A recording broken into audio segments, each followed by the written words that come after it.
Committee member, Congresswoman Paulina Luna. Congresswoman, good to see you.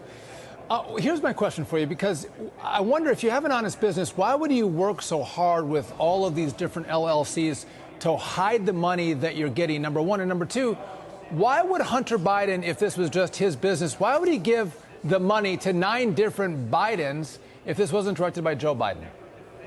I mean, that was exactly our points, and I think that the American people deserved answers. So really what we had done on House Oversight was really conduct a forensic audit of those subpoenaed bank records. So to put it in perspective, these are just records from 4 banks. There's 12 in total that we suspect. But you're exactly right. If these were legitimate businesses, which, to be clear, the Biden family has had no other business other than being in politics, why would they go through this effort? And also, too, this is not just for the case with one country, aka the CCP in communist China.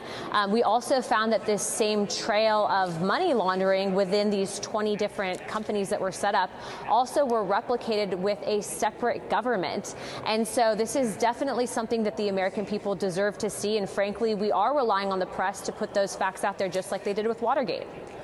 And also, as Miranda Devine writes, not counting further millions from Ukraine, Kazakhstan, Mexico, Romania, Oman, and earlier China dealings. This also included money sent to 3 grandkids and the president's brother.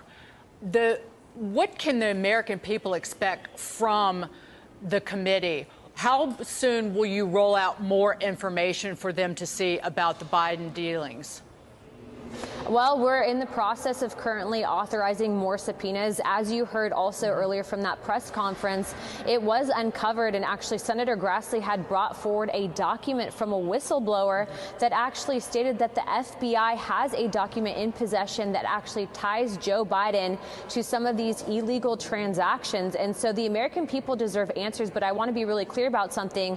We are oversight members. We're not prosecutors. So exactly like Representative Nancy Mace had stated, and my colleague, the DOJ needs to do their job. And if they're so far focused on really prosecuting Republicans, I only wish that they'd spend half of that time and energy in looking into legitimate illegal transactions with a communist Chinese country, with this administration and aka Joe Biden and his entire family.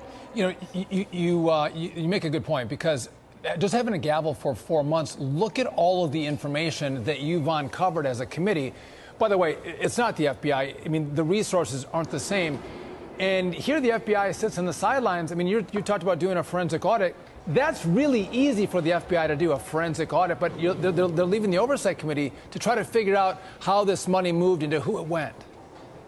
Exactly. And I can tell you that our team, the legislators, have spent hours upon hours really uncovering all of this. And as you saw with the information that was brought forward today during the press conference, they went to great lengths to try to hide this from the American people. I have news for everyone, though. We're not just talking on hearsay. This is not conspiracy theories. We brought forward legitimate evidence of these transactions. And so this is incredibly scary to think that someone who's now occupying the White House has this level of corruption, has really been selling their position and their name for their own personal enrichment. But it is also pretty alarming that you had stated earlier that these transactions didn't just go to adults, it went to children. I mean, in what capacity does a child have to really provide any services, especially to the CCP? So we have the smoking gun. Congresswoman, thank you so much. Congresswoman Paulina. Paulina.